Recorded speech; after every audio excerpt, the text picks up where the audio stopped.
going to be discussing fan engagement. It's a very important topic nowadays. And not only fan engagement, but fan engagement 2.0. We have a very great panel session here. Arturo is a bit sick, so he's not going to join us this time, but he excuses for himself. Hopefully he gets better. But now we have Giovanni Solazzi from Cancun FC and Rich Orosco from LAFC, and myself. Giovanni, come on. Two very great teams, two very great cities, and of course two professionals that have a lot of expertise and experience to share with us. Before we start, we have a couple of videos that both of them have prepared for us to explain and give more context on what the achievements and what the clubs are doing right now in the States and in Mexico.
They said LA didn't need another team, that we didn't have a stadium, that we didn't have fans, that we didn't have trophies. They said we didn't belong. Los Angeles thrives on proving what's possible. A city where belief leads to legacy. Black is grit, hustle, hunger, fight. Gold is aspiration, dreams, a common goal. No stadium, we built a cathedral. No fans, we built a movement.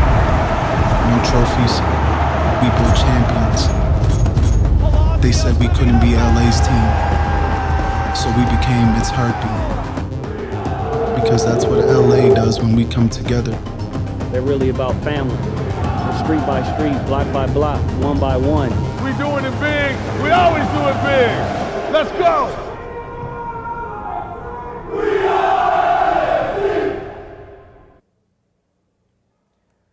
Okay, so as I said before, crazy brands, crazy cities, right?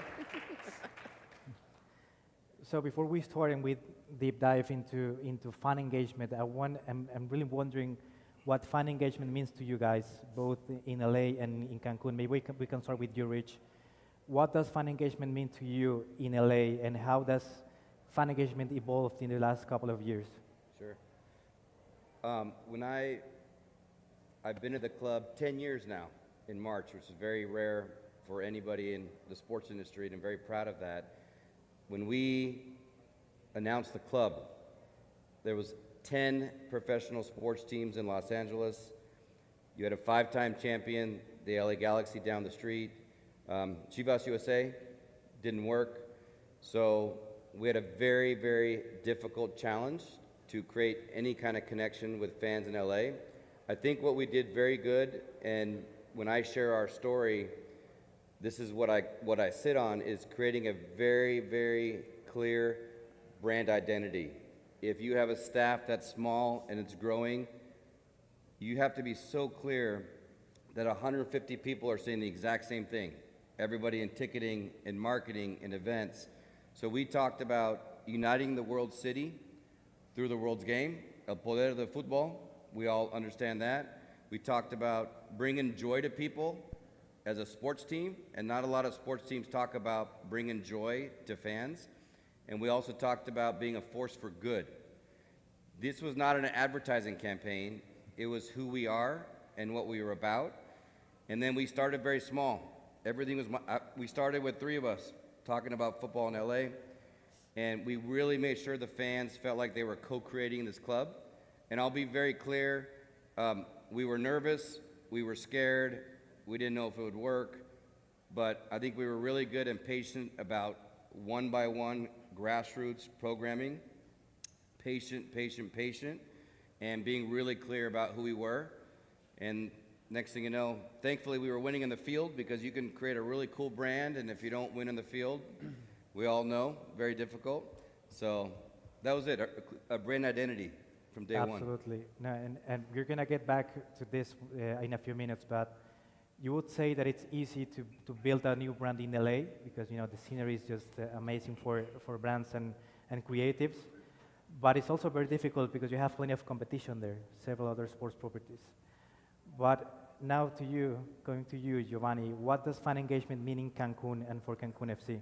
So, first of all, it's great to be here and with Rich for several reasons. When you launched LAFC, I was an intern in a law firm in LA. I was 20, and it's incredible. I remember when I saw LAFC, and it was like probably a year before. So when you started working on your branding, so congratulations. For us, building our brand in Cancun, we had two big benchmarks. Number one, LAFC. So number one was Rich's job, basically work, what he has done in LAFC, and then Venezia. Also Venice also did a great job. So it's fantastic to be here with the person who created one of the best brands in football or soccer in the US, and our benchmark. So good to be here with you. Our marketing director is a big fan of yours, Rich, as you know, Diego. So it's fantastic.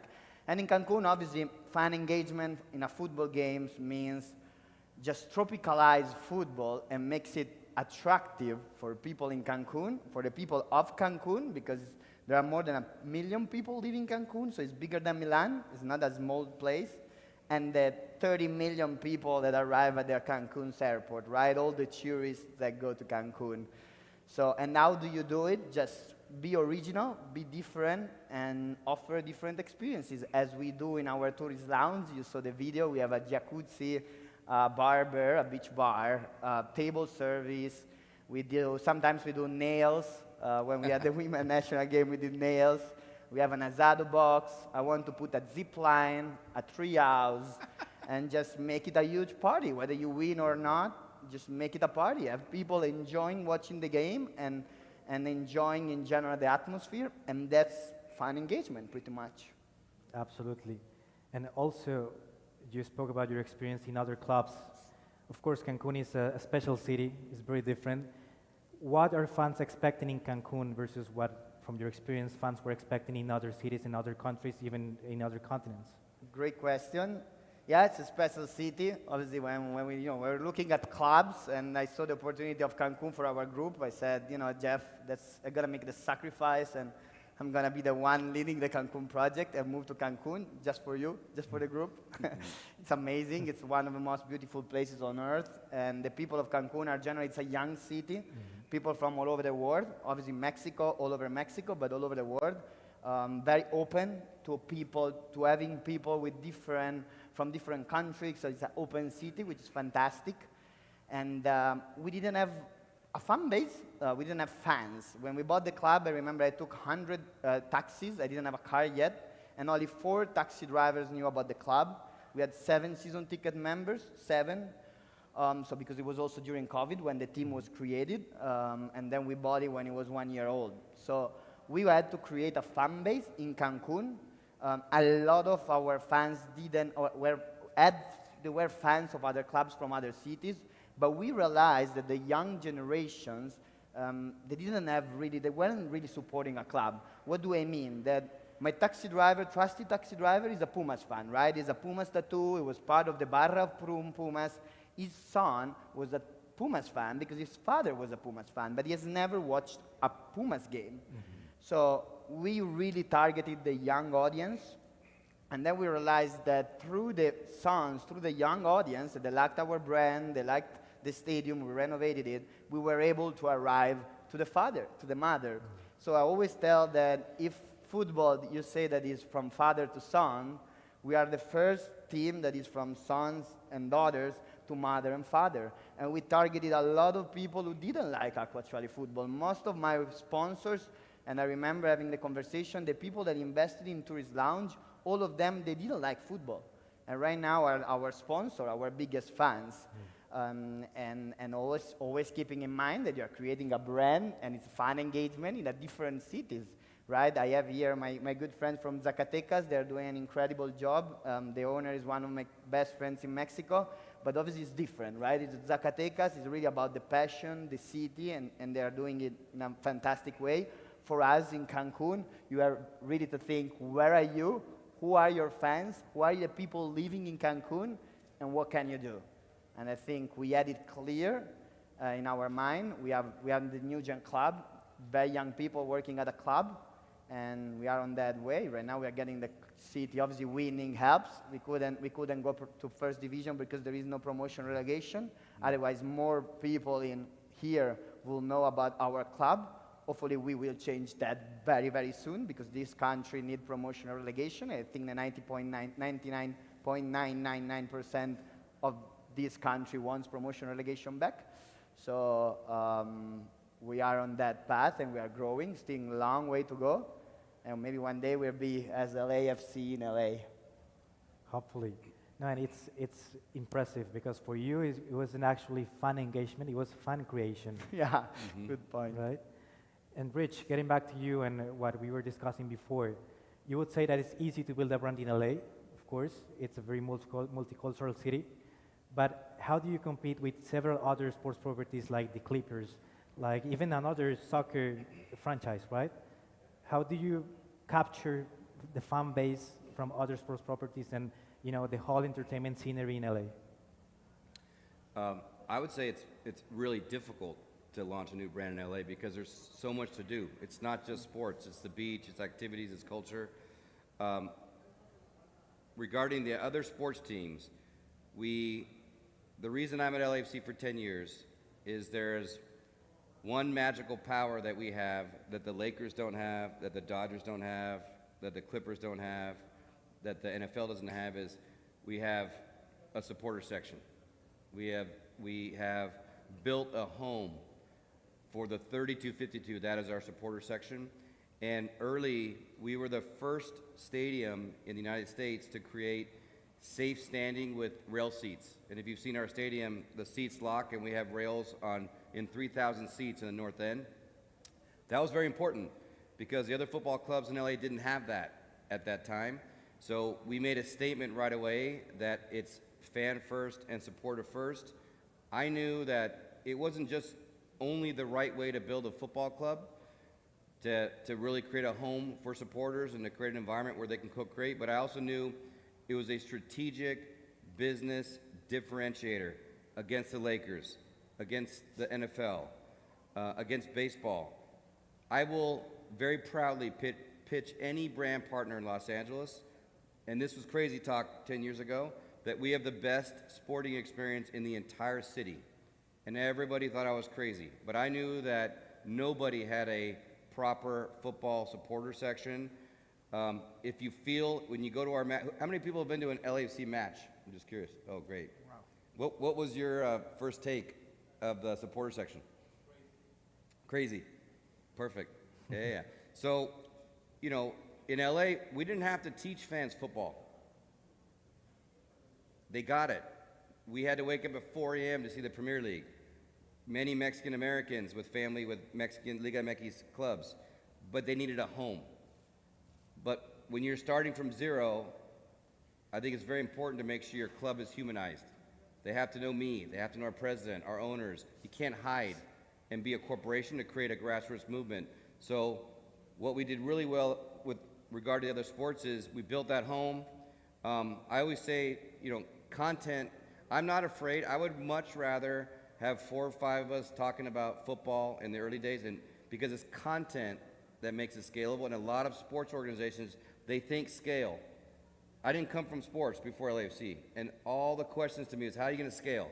How do you get bigger, bigger, bigger? Nobody had the patience. Nobody had the patience for grassroots, but we have the power of content. So it was much more effective for me to do small events with a small group of people and document it with content, but be consistent. And we did that over 2 years, and that you know, that's when you know the right people are going to see your content. And you have to be super patient on that front, but it really works if you're clear about what you are. So I knew I had the differentiator of supporters, and when that first game, 3 weeks before we kicked the ball, the section was half sold out. That match, everybody showed up. And I was like, I don't want to cuss here on stage, but I was like, holy, like they're here. And I was like, there's no way another sport in LA is going to look like our matches. So again, for us, it was supporters. Okay, good. And back in the speaker's lounge, we were speaking about grassroots. You mentioned grassroots. And I wanted to ask you, how do grassroots and all the projects related to that impact on fan engagement, especially in a multicultural city like LA? Sure. Another crazy thing. On my phone, when you talk about grassroots, when I first started, the league told me not to give my phone number to supporters. At that time, I had nothing. So I had no option. If I met Gio in LA and you were passionate about your team in Mexico or wherever you're from, like I needed you. I had nothing. So right now, 10 years later, 8 seasons in, I have a WhatsApp group with 54 of the elected leadership that run the whole section. So that's day-to-day content. We talk about transfer rumors. Sometimes if they're getting a little too crazy and they're believing we have this crazy transfer coming, I might even tell them, this is fake. This is not true. That's the kind of dialogue we have with the leaders of the entire section. And I don't think there's any sports team, maybe in the world, that has a WhatsApp group with your core fans. And I'll encourage everyone to think that way because it works. Now, it's an honor for them to get invited into the chat. They have to put the work in. They have to earn it. The president tells me who to put in. The president tells me who to take out. I also have a WhatsApp group with 250 of our super fans from day one. So let's say, Gio, you were a 18-year-old photographer and loves the club early, you're in my group because I want you to share your work and share your content for the work you're putting into the club for free. So this group is executives, supporter group leaders, and content creators all over Los Angeles that resonated with us early. But I wanted to make sure, even 10 years later, we have a one-by-one dialogue. It really does work, but you have to create that patience within your staff. It has to come from the top. That this is still important no matter how big your organization is. It's amazing. Absolutely. And getting back to you, Gio, I know that you guys are using plenty of physical assets, the stadium, the city itself, but what role is technology playing on fan engagement and the development of the club in the city? Sure. No, just to go back, just a comment on what Rich just said, that is amazing. And we are trying to do the same, honestly. I want to do a lot of things that LAFC has done and is doing, and it's not easy in Mexico. And I think, for example, we have, and I cannot say this, but we have a direct relationship with the head of Barra. We have the second highest, with the most number in our league. And if the league knows that, they're gonna actually be angry with me. They don't want you to have relationship with your Barra or your hooligans or call them whatever. We do football games together. We did asado together. Last football game we played, 2-2. I scored 2 goals, went to celebrate like this. So, it's just we have a relationship. I know that I can trust Hector, is his name. He's a great guy, and the whole group, we speak, I tell them everything. If the league knows that or the federation, they wouldn't be happy, I can say, because there is really this idea of violence, of a lot of bad things that, yeah, partially they might be true, not in our case, in the bad cases scenarios, but it's not. It's just they're trying to kill football. And football is also, it goes to grassroots, it goes to the hard fans. There are certain ways of doing it right. Why? Because Rich did it. Why? I know that in Cancun I can do what Rich did at LAFC. Just give me the chance of doing it. And right now it's very difficult. We cannot even bring a flag. If a flag is more than 2.36 centimeters, they're gonna fine, 20,000 pesos fine, because it's 2 centimeters and 46. Really? So really? And I think there are a lot of things we can learn from MLS. And when it comes to fan engagement and to having grassroots from LAFC that I would like to do, but sometimes the rules don't allow you to do that. And if they don't, because, you have to really make it safe, and the federation has been doing a great job when it comes to that. But you have to balance too. Otherwise, you end up killing the colors you end up killing football, and it's not what I want. So just this is a parenthesis that hopefully in a few years, and I have a group chat, I don't have a group chat, but I speak on WhatsApp with them, and hopefully I'll be able to do what Rich has done. Going to technology, completely different topic. Jeff says always that our group is a technology group.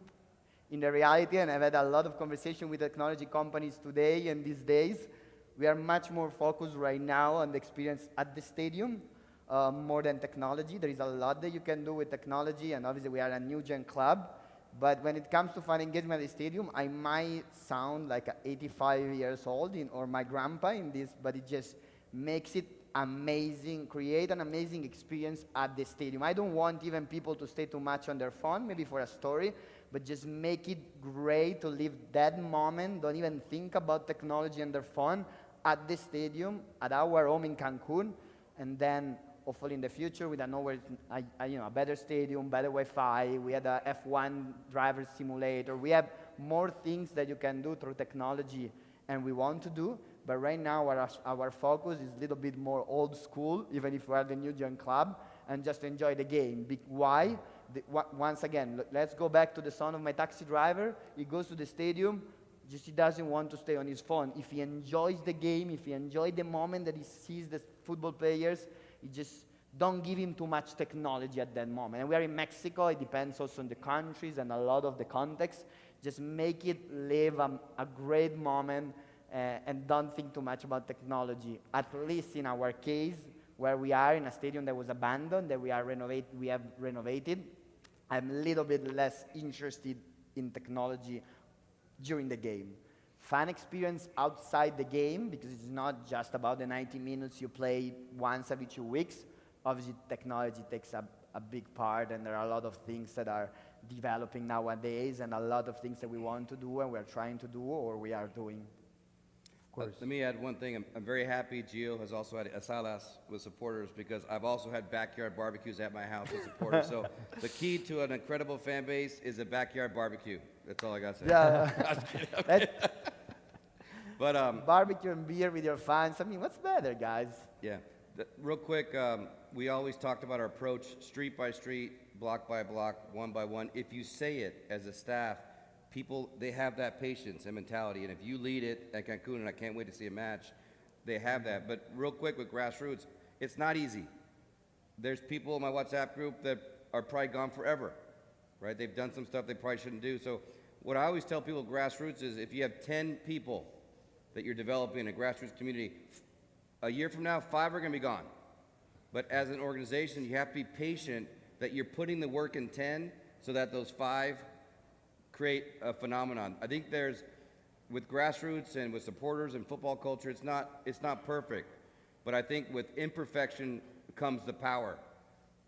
If you look at our supporter section, it's not perfect, but it's that imperfection, and it's us as an organization being patient with some of the curveballs that makes that section so powerful, because those people feel like they are 100% accepted and loved by your organization, and that's different. That's why if you go to an LAFC match, that's what you see, is they feel accepted and loved and respected by the organization. But it is not perfect, but we've had the long-term patience that those 5 that make it to the end are going to create an incredible experience. No, absolutely. Now we live in a world where, the thinking is to bring stars from all over the world and not just think about the future, just a short-term period. And that's not the idea, right? Yeah. And you always have also, unfortunately, bad people, right? Because what I'm saying could backfire me if in the future we have a problem. But I always speak with the head of the group, and I say, you understand, if we establish this relationship, I want you to be the one that if you see that somebody's behaving in a bad way, because there is always the stupid or the bad person that can damage, harm the entire group, I want you to tell me. I want you, because it can always happen. In every city, in every group of people, there is a stupid person that can make something very bad for the entire community. It's normal. But if you work on this relationship, if you work on creating these grassroots, in creating the fan base together, if they feel appreciated, they are the ones that work with you to make it a better group, to make it a better experience. So you always have to keep in mind that aspect, that there are certain ways to prevent. There are always stupid people. There is always the possibility that some stupid person does something stupid. But if you work on establishing that relationship, you can prevent that, or at least react in a good way, less, diminish the probabilities. So that's why it's always a good balance when you talk about safe football, but you don't have to forget the fan base. Otherwise, there is no sports without fan base. Of course. I would say just that I love hearing that, because if the organization is committed to grassroots, the bad times, and we know a lot of football clubs have bad times, the bad times are way less bad if you have a direct relationship. And I won't name teams, but there's another club in our market that might not have as close of a relationship, and they're not doing well right now, and it is bad. And it's very hard to recover as an organization because the staff doesn't have a personal relationship with the core leadership. And the more you stay tight with your fans, is you actually keep the bad people out. So if you keep tight with the people who are really leading and have a heart for the club, you actually protect your entire organization and your entire fan base by empowering that crew. You give them access, you let them in, you stay in regular dialogue, you surprise and delight them when they don't expect it. I think that's how you keep that core. And again, the good times are incredible when you have an environment like this, and then the bad times are a lot less bad. No, and it's what you said, it's like you should have the flexibility and the freedom to build your fan base as you wish with your fan base, actually. Exactly. So institutions like leagues and federations should have that clear and leave you to it and to your creative process and build the fan base with the fans, actually, right? Absolutely. And yeah, it's exactly what Rich says. Like if they somehow, you set the rules, but they agree with the rules. So you create the rules and they stick to them. So you create an environment that reflects the rules and the value of the club. And listen, this year we launched the new kit, and we lost the derby against Venados. Sergio is here, and for me I was destroyed. It's like our Classico, and we were fighting for first spot. And then I went to the tourist lounge or whatever, and there were people, Gio, tequila shots, party. We had party until 3 a.m., and we had just lost a derby, our Classico. But people obviously we arrived second to last our first year. People were like, no worries, Gio, next year is going to be better. And then we won everything, Apertura, Campione, Campiones, and obviously they were happy. And then we went back, and we lost. This year was very bad too. Like we didn't qualify for Liguilla, and still they applaud us. They had parties. It was a nice atmosphere. Obviously, we couldn't grow more because there is no promotion or relegation. So unfortunately, we don't have a first division team. We should be in first division right now as I speak. But that's another problem, and that obviously affects also the grassroots and everything. But besides that, we lose, and it's not the end of the world as long as they have fun and they have tequila and beer and party and family are happy with their kids in another zone. But maybe it's just the pleasure of going to a game and spend some good time with the people you like and also have fun. No, and Mexico and the US are leaders in that topic. They would disagree with you in Europe. It's not just about having fun, it's about the results, but I think Europe has to get there as well. But just out of curiosity, and this is a question for you both, of course, LA and Cancun are very touristic places, and I was wondering how big is the portion of tourists in your fan base, and how are you managing that?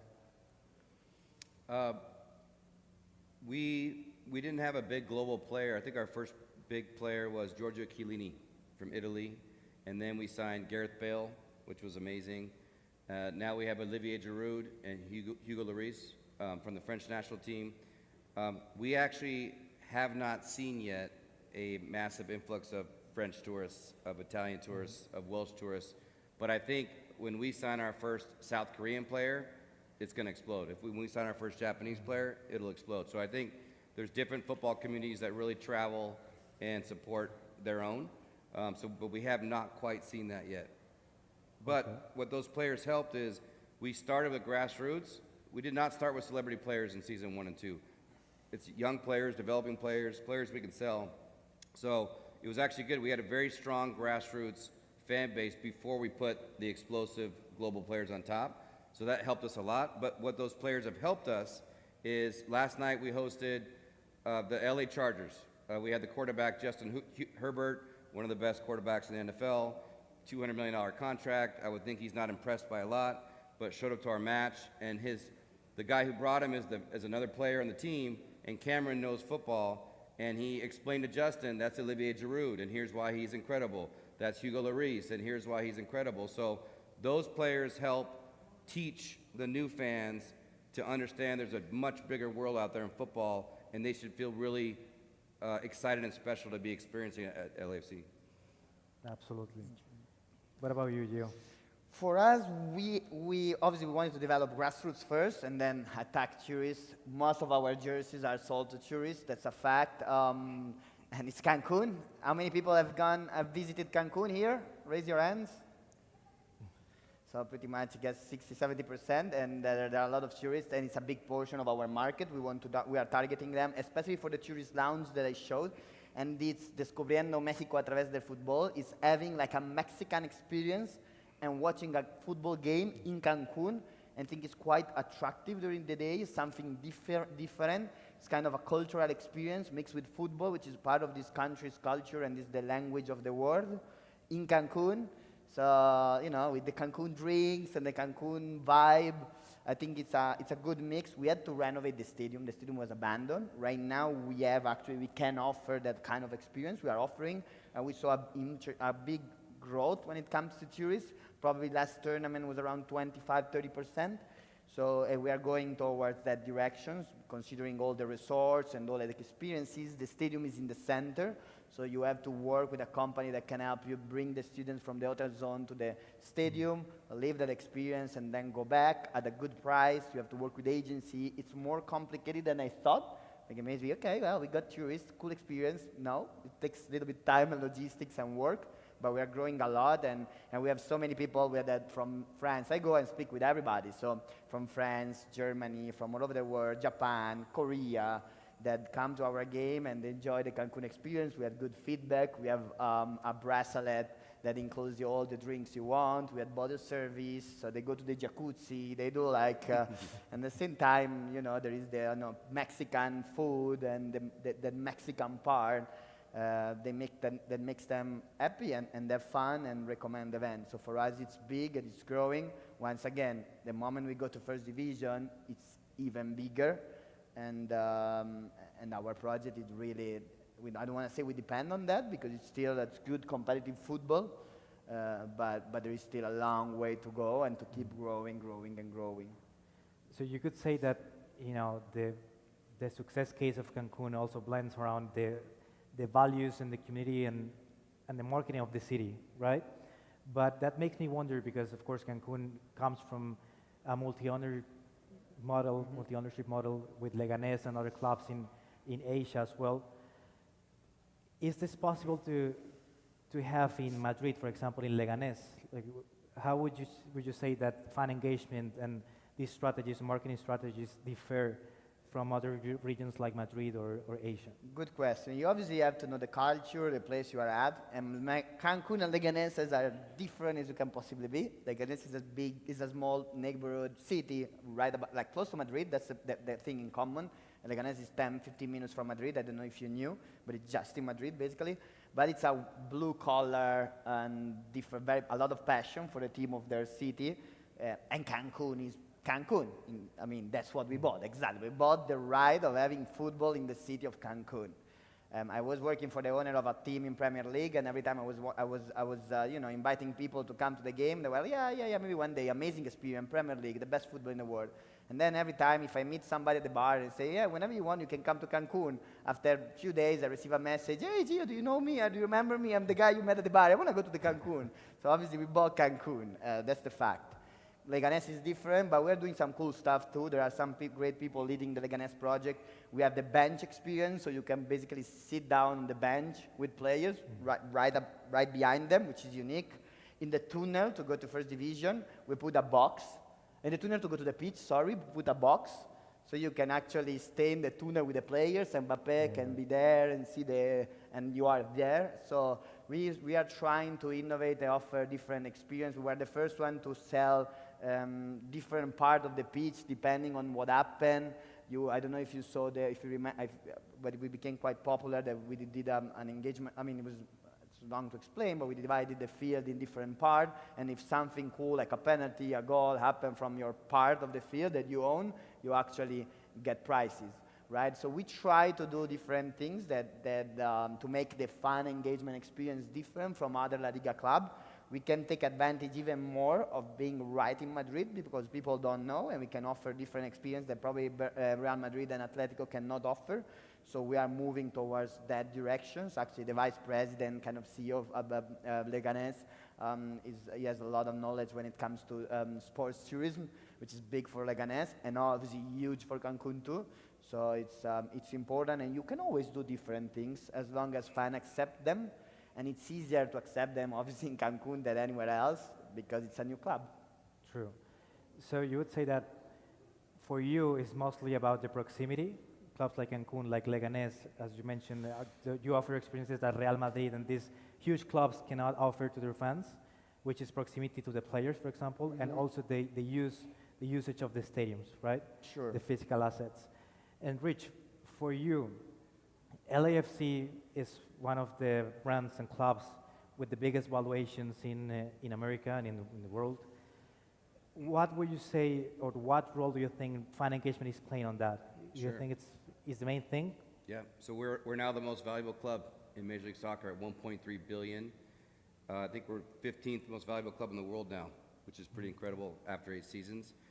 There's a few things that we were fortunate. Number one, we're in Los Angeles. So I always say that we were smart with the pieces that we had. We were not smarter than everybody in the room about football. It's just we had Los Angeles, the stadium location is in the heart of the city. MLS is growing. You know, it's important to have 2 big teams in a key market, so the league is growing. Our partnerships revenue, I think, has doubled over the last 8 seasons, and hopefully with more and more big players, it'll get bigger and bigger. But the main thing is I'll give you an example. The Bank of Montreal, BMO Stadium, is our stadium naming rights partner and also our jersey partner.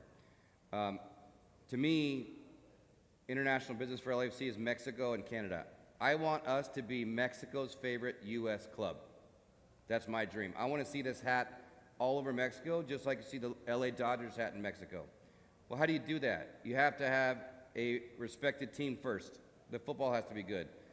This last match against America was incredible for us. I know we have a lot of respect in Liga MX, et cetera, but that match to be played for a spot in the Club World Cup, half the stadium was yellow. It was the most incredible environment I've ever seen in our stadium in 8 seasons. And to win that match and to look like we deserved it in a very tough match, that made a huge statement. If you're Bank of Montreal and you want to take over the U.S., to me, it's Canada and Mexico for business. They bought 115 branches of the Bank of the West. They're looking for a big tentpole asset in Los Angeles to make big noise. They chose our stadium in a 10-year naming rights deal for $10 million a year. Then they said, hey, we want the jersey too. So but they would not have felt that way or that committed if they weren't in that stadium and they saw the supporter section. They have to see it, because what I tell every partner is that section of people are creating culture in Los Angeles. Any big city, anywhere you are, if you as a partner can say they are creating culture and they're with us and they're wearing our colors, that's how business is created.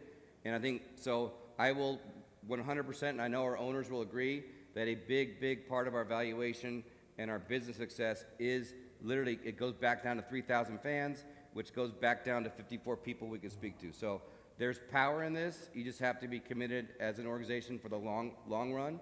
I'm being patient about that one by one. Good, perfect. And now we've gone through what you should do as a brand to build up the community. And just one last question for both of you, very quick. What do you think are clubs doing wrong in terms of building fan bases? We can start with you, Gio.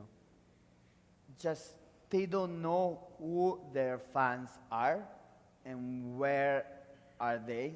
And these are very common, for example, mistake of people that buy club, or Americans group that buy club in Italy, and maybe because they have an Italian family name, they think they know Italy, and they don't. They don't know the city, they don't know the fans.